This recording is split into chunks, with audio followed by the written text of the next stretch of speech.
Greetings and salutations, all you truly stunning individuals. Welcome to another epi of League Online. Eric and Mark here with you guys, and we did not have to wait nearly as long in the LCK as we did in the LPL for a certified stamp it banger matchup, at least on paper, and somewhat delivered. Of course, we are talking T1 versus Dplus Kia. Doran's debut in the LCK against a rookie in Siwoo in that top lane. And let me tell you, heavy is the crown. Never been more applicable than in this one, because as the defending world champions, you know Dplus Kia wanted to make a statement, and they certainly did in game one. Everybody puts a big red circle around that first match of the year. DK got to put a double red circle around it, knowing that it's T1 that they are facing in that first match. And if you remind your DK, the last team to beat T1 in a best of 5 2024, going all the way back to that gauntlet run situation. A little bit different this time around, and a different look for T1 with Doran in the top side, rocking the Gragas, kind of like we saw with Zeus at Worlds. Is it anything like that performance? No, it was not like that. And a lot of that was honestly the impressive debut out of Siwoo on the Ambessa in this one. I know she's a pretty busted champ right now, but him and Lucid were having themselves a field day in that game one. And Showmaker, anytime he is spamming emotes after getting solo kills, I don't know how you can put that stat, but I think number of emotes is a direct correlation to the win percentage of Showmaker's career. And probably feeling pretty good bumping out those emotes when you're playing Jace right now, one of the strongest champions in the game. Certainly got a couple of healthy builds he can roll in through. Not going tank for the mid lane Jace in this one. Yes, and the damage, it was certainly there, the way that you were feeling it from Showmaker and what he was able to do, and that comfort, that happiness all the way through. The rest of the Dplus Kia squad very much in control throughout this first game.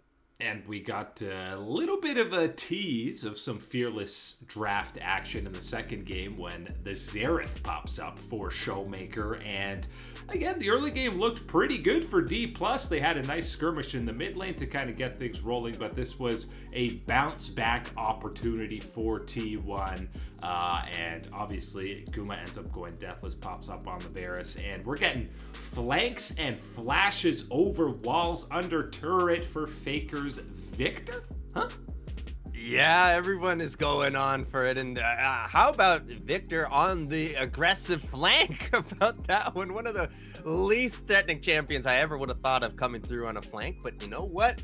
New Victor, new season. Faker making it work for T1, picking up a couple kills, couple power for himself. Like you mentioned, the Varus for Gumayusi. I think overall, we'll talk about it throughout this series, but I think a lackluster start to the season for him, but absolutely was a contributing and key member throughout this second game, and the bounce back game for T1 to send us to the deciding third game of the series. Yeah, really the decider in that second one was aiming, getting a little too aggressive, trying to pick up a kill, flashes forward, ends up getting Lucid killed. That ends up snowballing to Atacon for T1, and that ends up being the end of it. So really just DK was in the driver's seat in that second game, and then one little play is enough for it to fall away. But aiming would get redemption in that third game, because we get the immaculate Jinx performance out of him. T1 opts to give a little bit of the bounce special to Siwoo on the Scion. Dies a couple times early. Doran has a massive Jax lead, and I know people are going to be upset that he doesn't do more with it, but really, it's a tough comp to play into, and Dplus knows that they just have to play around that Jax, and they do it pretty damn well. It's one of those situations where there's a balance between whether it's all about what your initiative is, what you do with that lead, and then it's about, well, what did the other team's adaptation do? How did they play around that type of situation? And I think that's where you do need to give the credit, and that is where my weight plays into this game 3 for Dplus Kia, with their recognizing, okay, simple win condition, play when there's not a Jax around, because when that Jax is around, if he's able to do something, it's a problem. And if we can out macro him, he's not going to be a factor in one of these side lanes later on in the game with that type of gold lead, exactly how they're able to get that power. And then any of these team fights, unfortunately for T1, never quite able to get aiming, scooped up into this one with, of course, the Azir ultimate from Faker. I think he was the strongest performing member for T1 throughout the entirety of the series, but especially in this game 3. Not enough, not able to scoop him up, and aiming able to stay alive, get hyper, and get the kills. And I mean, the comp is again played out super well by Dplus, even with the Fed Jacks. When you have Vi Ari, you know someone's getting picked off and blown up before a fight even starts. All the pressure is blown there. Aiming gets to free fire to kind of clean things up, and add to that, you have the absolute psychopath Braum gameplay out of Barrel, who was there for 17 of the 18 kills, and it's only one series, but immediately his effect can be felt on this team with how they play around the map. And it's a big deal because for a squad like Dplus Kia that has shown that they can contend with this type of tier, this level of opponent in the LCK at the very top of it, can they do it consistently enough? One of the big keys is someone like Barrel, and you saw his effect in this series, his commanding presence throughout all these fights, all these stages for Dplus Kia. He was a big part of that. Probably has now, it seems like, the second largest global taunt in the LCK, just behind Faker, because every single opportunity, no matter what, you shouldn't be targeting the Leona or the Braum. It was always the Leona or the Braum that T1 was finding a way to catch out or try to get through. Never enough. And listen, the amount of times Barrel and to a lesser extent other Dplus members were surviving with sub 100 health throughout this series really felt like giving T1 a taste of their own medicine, because we're so accustomed to them escaping with a sliver of HP. But really, I'm feeling good about Dplus more than I'm feeling bad about T1. They historically often have slow starts to new seasons, not really sweating that. But for Dplus, seeing both Siwoo and Lucid have such great synergy early on is a real good sign. Correct me if I'm wrong. I'm pretty sure last year T1 lost the very first game of the year, and we all know that ended up turning out quite okay for T1 at the end of the day. Don't pay attention to T1 until playoffs, really, is how it works. Not worried about this one. Early initial domestic result for T1. Of course, the thing that does kind of worry me a little bit is that this did look like a T1 that is suffering, that is a step behind the rest of the LCK as far as practice goes. We know they are still dealing with the DDoS issue, and they've had to make a couple statements about it here recently. Again, stopping practice, stopping streaming, all these sorts of things that they are dealing with. And again, you can see that in kind of that preparation, that little bit of a lag behind, I feel like, where the preparation was for a squad like Dplus Kia today. And we've been hyped about Dplus many times before in the regular season, only for it to come crashing down. So tentative positivity after a single series to kick things off in the LCK. It wasn't even a series, it was 2 games to kick off the NLC North League. And usually you'd be saying, the what league? Huh? Why am I paying attention to that? It's the league that the Los Ratones are playing in. And then that one. Yes. The boost in viewership, probably even more than people were expecting. And Mark, I took a look at the numbers. Last year's summer finals in the NLC on Twitch, the entire VOD, how many people tuned in for the entire stream was less than 100. Not even 100 people. And now, day one of the league, they had 170,000 plus live viewers on their official channel. And that's not even including the 100K that Caedrel was pulling alone. It's one of these situations where I think we do need to take that step back, and I want everyone to realize just how impactful what these numbers actually mean, what they can visualize in this type of sense. You're talking about, 100 or so plus for just that, for last year's finals VODs. Yes, that might sound, hilarious, humiliating compared to the numbers that we just talked about, but realize, again, it's like filling out your high school gymnasium, something like that, playing games in front of that. That seems like that's a lot of people. Now we're talking about multiple mega city arenas being filled with people sitting at home watching Los Ratones. That is the insanity that we are now at with the NLC. And you know what? Even better is the 2-0 record on the day for your boys, the Los Ratones, picking up the wins, even with The Bouse inting it a little bit. Oh, well, that's his role within the team. One of the games, he was 6 of the team's 7's deaths, all going according to plan on the Cho'Gath because he was still ahead in gold, despite being 0-5 at one point. But yeah, I mean, honestly, Los Ratones, they look completely head and shoulders above the competition, and I think that's going to be a theme, at least in the NLC, until we see this team match up in EU Masters against some of the other Tier 2 regions. Yes, I think that should be the expectation for a lot of people. Not that that's going to be a disappointment to see Los Ratones in that power position for these matches. The thing that is going to be so great about this for the NLC, obviously the massive jump in viewers, I'm looking at this and saying, how many games a week are they going to beat the LEC for viewership? You know, maybe K-Corp, G2, Fnatic, those matches, sure, that absolutely might be locked up. Hey, if the Spanish crowd gets behind Jojo Pyun and the Koi changeover, absolutely throw them in that category. Giant X? You're telling me that the Los Ratones can't outdraw them? No way. This is mega. And again, the stats, the numbers, they all back it up. And even more important, the end of the day one is that 2-0 on the stat line for Los Ratones. It's a good story. Yeah, and you better believe the LEC is taking note of all this too. I know it's not as easy as just Los Ratones coming in because they have these 10 teams committed to the LEC, whatever buyout process there is to happen. But they're looking at how successful it is and either going, man, how do we get some of those viewers? Do we need to change something? How do we get Caedrel involved? Because it seems like they're really flipping the script on this thing. And I saw people compare this team to the earlier days of the competitive scene where you could just have 5 solo queue guys, make a team, and all of a sudden they qualify for the LCS, and the storyline of them getting there, the personalities that you connected with, were how people originally became fans of teams. It's not quite the exact same vibes and flavor, but I'm getting a bit of the Cloud9 meme team type of taste. Quantic Gaming for the real throwback.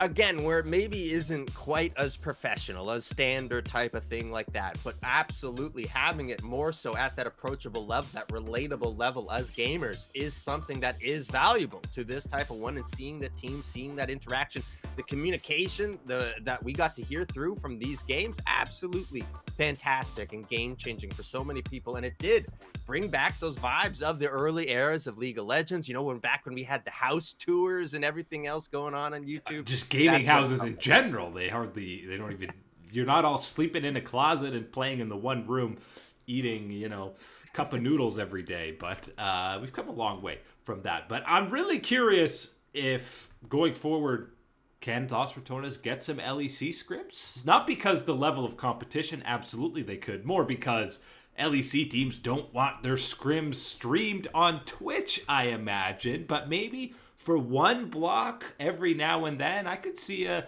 G2 or Fnatic even dropping in. I think nobody is immune to what you could possibly get from a partnership, a type of interaction with Los Ratones. Nobody is above that in a situation where we are right now. For talking about LEC or LTA teams, either one of them, no matter side of the Atlantic Ocean, you want a piece of that Los Ratones action. You want to be involved with it right now. These numbers, early viewing stuff that we have seen in the NLC, LEC, LTA, you gotta get on top of this. The LTA, we've got the guest spot with 100 Thieves, known as the Hoodie Organization. You tell me that we can't sell things about Los Ratones the way that we already talked about, that they have lined out the apparel for the year. This would be a big one. Well done, Los Ratones. Well done, Caedrel and the rest of the crew. Fantastic to see this for the NLC. Yeah, and no matter how it ends, I feel like this is sending shockwaves to other leagues in terms of what they can do or how they can implement some changes to boost up the viewership. Because, yeah, so far it's about a 16 check mark, 4 thumbs up across the board for what's happening for them. Other LCK match we had on the day, a couple more debuts. Of course, KT Rolster versus Beer X BNK International Bank Gaming. I can't even get the name right. It's a long one to go through for them. But what we did get was another 3-game set on this one. And the first 2 games were absolute bloodbath, kills galore. I felt like I was watching an LPL game before it slowed down a little more in the 3rd game. I can't even believe that we got to a third game that we had to bounce back in game 2 from BNK, BNK. BFX. Still BNK Fear X. Whatever it is, the acronym now for this team that's gone through all the name changes. Very surprised we even got to that third game, but in that third game, what do we see? Mr. BDD dialing up some kills for the side of KT Rolster. A little bit of stability from your man Cuz in the jungle. That was the game plan for KT, and it was good for me for them picking up the series. How about we mention, first off, 2 days of LCK, 4 games, 12 games total. We've gone the full distance, 6 and 6 both days so far. Obviously means it's a completely even league with anyone can beat anybody on any given day. Surely that's what it is. But it was a bit of a surprise that this one got into the third game. But your boy BDD, as you mentioned, picked up player of the match. He was 15-1-13 in their 2 wins, 1-7-6 in their loss. So I feel like, again, this is a theme we talked about, probably seeing BDD being incredibly important to the success of this team and being the main driving factor. But we'll say Perfect was great in this series as well, and specifically got to shout out the rookie Way on Lulu in game 3. It's not rare, or it is rare, that you're highlighting a Lulu performance, but the polymorph timing that this dude had on both Clear's Ambessa and Vikla's Akali straight up won them some of these team fights. You know those infamous meme clips of guys smashing their keyboard, their keys pop off and fly everywhere? That's how you feel seeing those polymorphs go through, because everybody's been there. It's just at that moment, right when you're like, I'm pushing that button, I'm making sure I'm getting this before I'm getting polymorph. You get polymorph and you're slamming that button, nothing's going on. Oh my goodness, it was disgusting to see that one come through. Yes, very good day from KT Rolster, because again, you get the main check mark of BDD performing. As I said earlier, the stability that you got from Cuz in the jungle looked very good for this team. Perfect performing at that type of level, and Way contributing that one. This is good for KT. Again, this is needed, seeing Dplus Kia get that early advantage, early one on the board against a squad like T1. So to keep pace, keeping that conversation in that next tier of the LCK is important. Good signs from BDD and KT. Yeah, I think this second tier of LCK squads, if you kind of put the triumvirate of Hanwha, Gen.G, and T1 together at the top of the table, but the next man up, when you throw in this new look DN Freaks, Dplus playing at a high level, even KT if they can level up a bit, and I mean the second tier of the LCK are teams that would be vying for championships in other leagues. It's not going to be one of these situations where it's just, oh, here's the one that emerges, and can they challenge that top tier? I think we're going to get a rotating cast, a carousel of those 2 or 3 squads in that 6 through 4 type of range, finding a way to not only be leapfrogging and battling with each other, but taking games, taking shots off of the top teams in this type of territory. If they can play at that type of level, makes it all that more exciting when we get towards the full bracket stages, the playoff type of territory here in the LCK.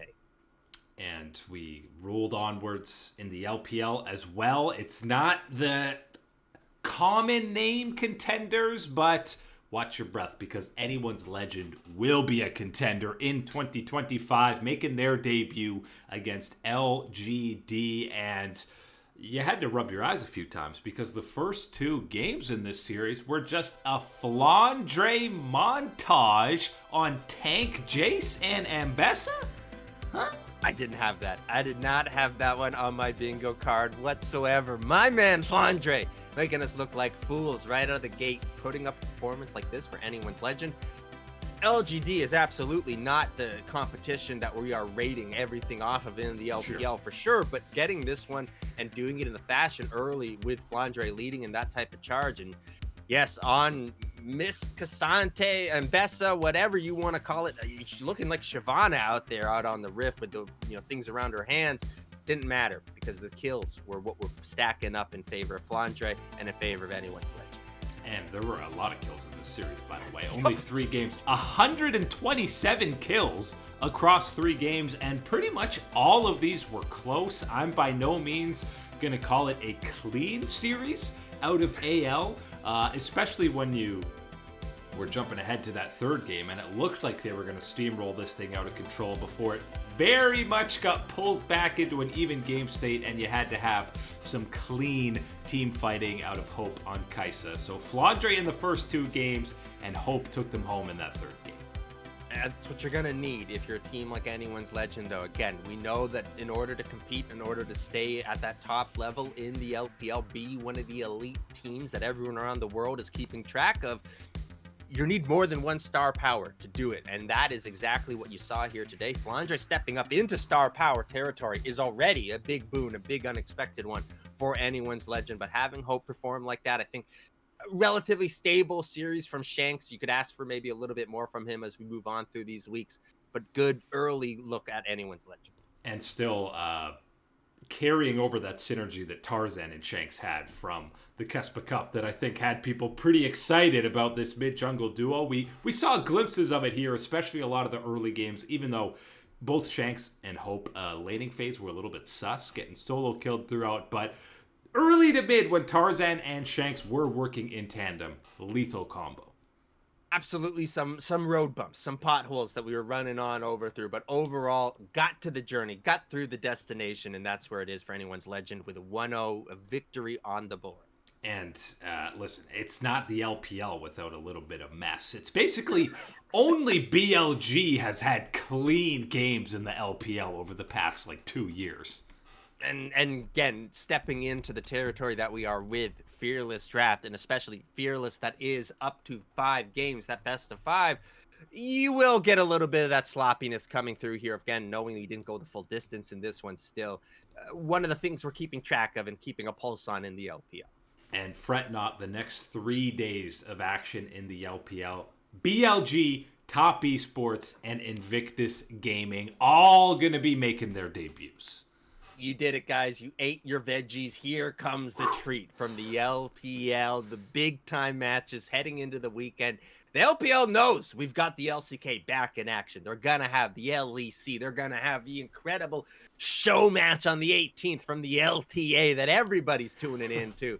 They know they got to bring the heat, and they brought the matches for the weekend. Yeah, they finally brought out the good sauces for them to spice things up with the big guys coming. But yeah, lots of good stuff on Friday and the weekend. But that is it today for League Unlock. Eric and Mark here with you, beauties. Thanks for hanging out, and we will catch you on that flippity flip.